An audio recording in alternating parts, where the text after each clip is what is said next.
Hey y'all, what y'all doing? I'm here by myself. I don't like being here by myself. So I'm going to talk to y'all. If y'all know me at all, you know the three people that I always wanted to meet. I met the lady and son. I have her cookbook that she autographed. I don't know why her name is escaping me right now. But Julia Childs, I'll never meet her because she passed away before I got to meet her. And Jacques Pepin is one of my all-time favorite chefs. I loved watching him and Julia together. They were a trip together. One time they were cooking a chicken, and it was a whole chicken. And he's got the chicken, and she says, "You're not going to wash the chicken first?" He goes, "Why wash the chicken? It's clean. The butcher cleaned it. It's a clean chicken." He said, "It's not a mess." He says, "I'm fixing to put it in an oven at 450 for 45 minutes. Whatever's there ain't going to be happy." So I'm kind of like him. But I'm going to fix one of his favorite dishes tonight. It's, he uses legs. My crew won't eat legs, so I never have really cooked them. But it's chicken and sweet potatoes cooked and smothered down together. And it's very, very, very good. First you take and put 2 tablespoons of olive oil in a pot, not a skillet, a pot, and 2 tablespoons of butter. Now that sounds like a lot, but it's not really when you get finished. And I'm going to tell you right now, if you're looking for a low-fat, gluten-free recipes, I'm not your girl. If this year has taught me anything, is I'm going to eat good food. I've lost weight eating this way. It's when I got off of my plan that I messed up. Okay, while this is getting happy, and I want to just let you know, anytime you do chicken, a lot of people leave the skin on, but when you're going to simmer it in a sauce, when you leave the skin on, it gets all gelatin. I didn't think about it until Jock said it, but it does. So I'm starting. I want to show y'all this. I bought 2 chicken breasts, and it was around $5. I don't remember. This is 1 chicken breast. People, a serving of chicken breast is the size of your palm. That's a serving of meat. So we got 2 servings out of this 1 chicken breast. That's a big old piece of meat. But you want your pan good and hot before you put your chicken breast in there, because you want it to sear. In you go.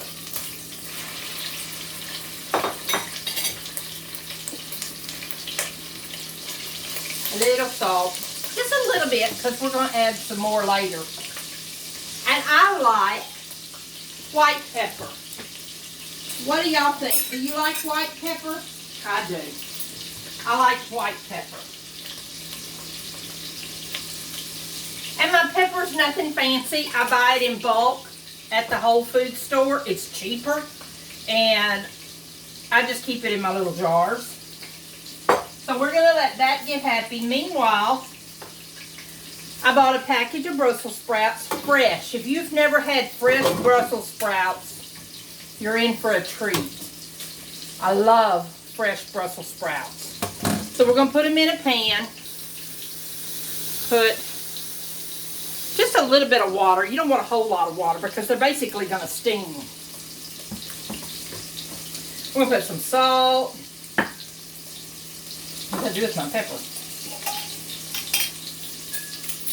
A little pepper. I don't use a whole lot of salt. I never have, because when I was married to Mark, he salted everything before he even tasted it, so I got to the point I didn't put any salt. If you're going to salt it anyway, I'm not going to put anything. That was just a little bit of garlic powder. And a little bit of onion powder. It makes it taste good. And we're going to put this on the back burner and let it start getting happy. Whew. Turn your fire down just a little bit. You know your chicken's ready to turn when it doesn't stick to the bottom of the pan. Oh, that's a pretty golden brown. Okay. We're going to let that cook just a little bit more. And it sticking to the bottom of the pan is a good thing, people. It's a good thing. That's where a lot of your flavor comes from. That's where a lot of your flavor comes from when we deglaze it.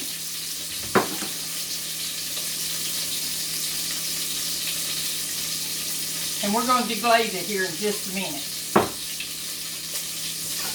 But first, I got to get my carrot ready. I almost forgot about my carrot.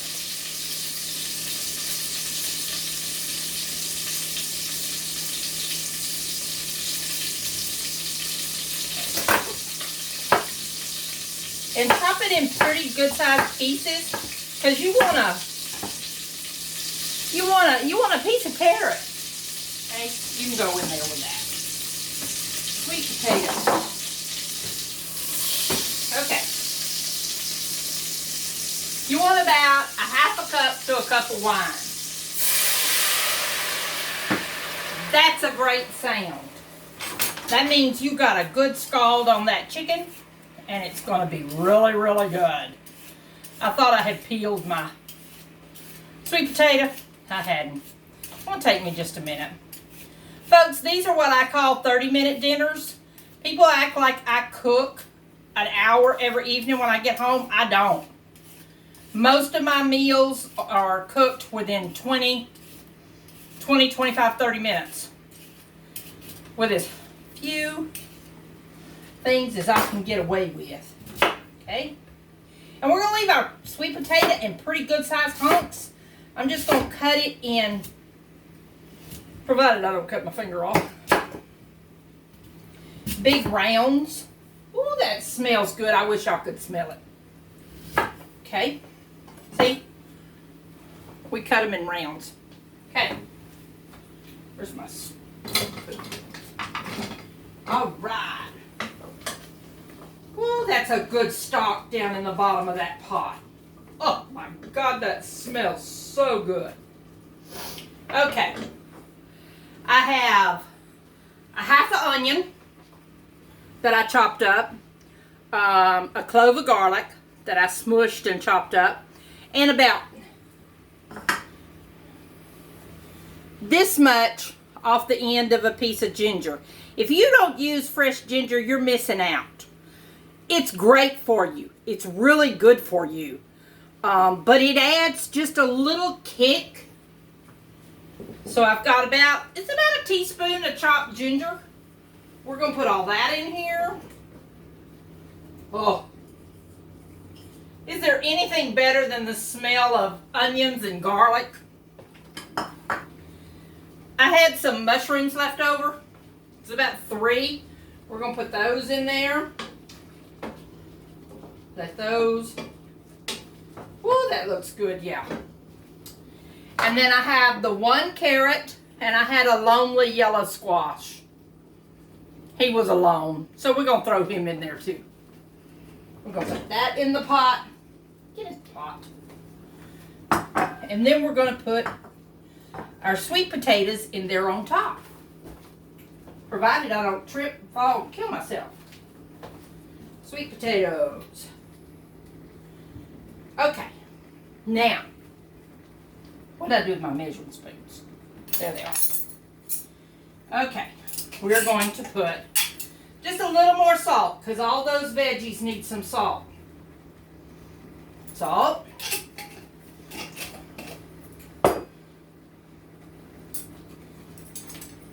This isn't the jar it goes in, but the best flavored one I have found of the herbs de Provence, I think that's how you say it, is, believe it or not, H-E-B. In their bulk section, you buy it. This right here, had I had bought this jar full over on the spice aisle, you would pay anywhere, depending on where you're getting it, $4 to $5 a bottle. And I go through a lot of this. This cost me 86 cents, buying it by the pound. So look at those bulk things. Sometimes you save a lot of money. And they're green. Most of the herbs you buy are not green. Can y'all see how pretty and green it is? Oh, it smells so good. So we're going to put some of that in there. I love this herb on chicken. I first heard about it from Julia Child's movie. I'll put a little more wine. There. And we're going to put just a little bit of chicken stock. Do I have some open? Hello. Whoop. I'm out of chicken stock. So we're going to cheat. I know I have chicken stock. I do.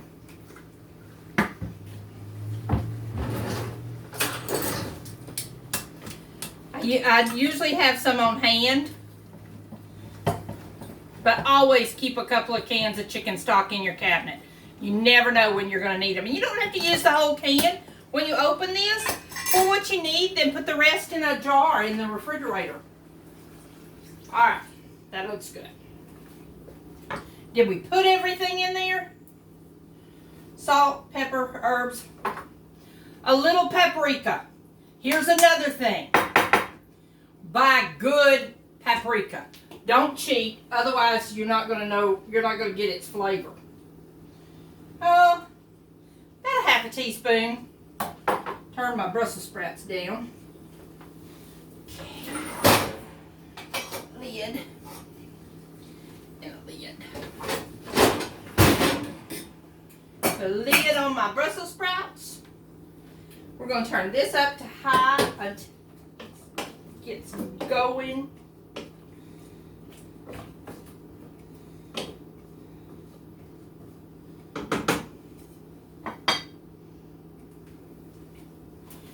I'm going to bring y'all over here and let you see how yummy. Where is it? There it is. Are you seeing it?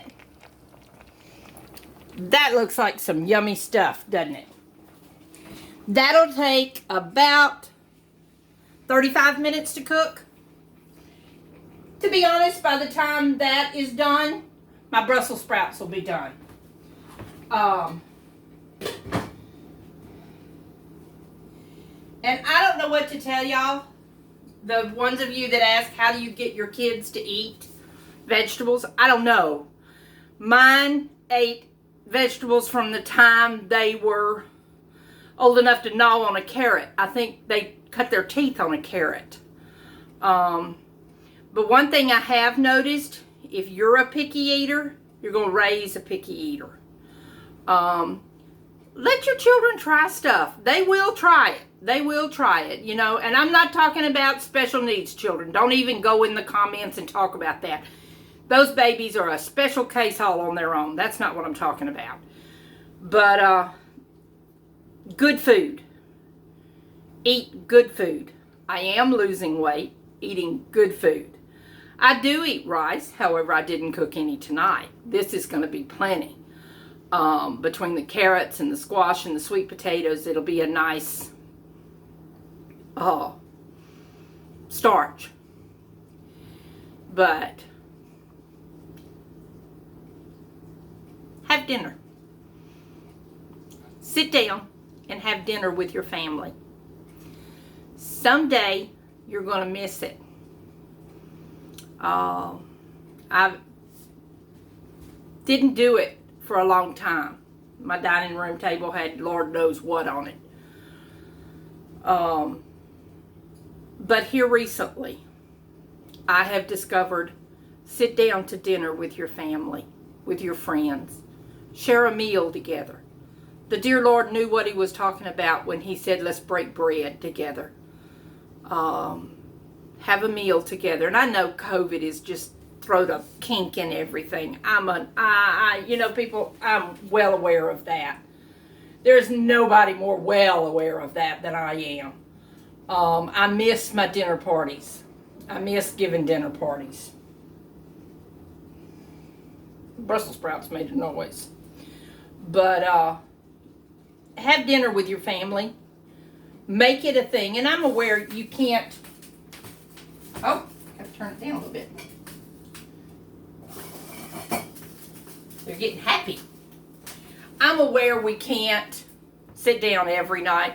I mean, people have lives. Children have activities.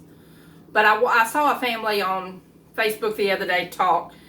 Instead of your child being in everything, it stresses them out. Pick one thing that your child is in. But there is nothing more important than sitting down and eating and talking with your kids. Above soccer, above softball, baseball, football, all of that, talking to your kids is more important than any extracurricular sport they will be in. And I've learned one thing. Mom used to say it, and I didn't know what she was talking about. But now that mine are older, if you want your children to talk to you, put them on the other end of the sink and you washing dishes. They'll talk to you. They'll talk to you. Make them dry the dishes while you're washing. They'll talk to you. But if this year has taught me anything, it's taught enjoy every moment, because we're not promised tomorrow. My mom should have lived a long life. She had many years ahead of her. She was in good health. And this virus took her to meet her Savior. And as selfish as I want to be and have her here with me, I know she's happy where she is. But this virus could be anything. It could be a car wreck. It could be an act of violence that could change your world drastically in a matter, just like that. In a matter of 15 days, my world turned upside down. I try not to regret. I try hard not to regret. Regretting yesterday robs you of today. Live today. Enjoy your family. Give them a hug. Tell them you love them. Enjoy every minute that you're together. I'm not preaching, people. I'm just saying. This world's gone crazy. But I'll show y'all a picture of it when I plate it up. But it smells awesome.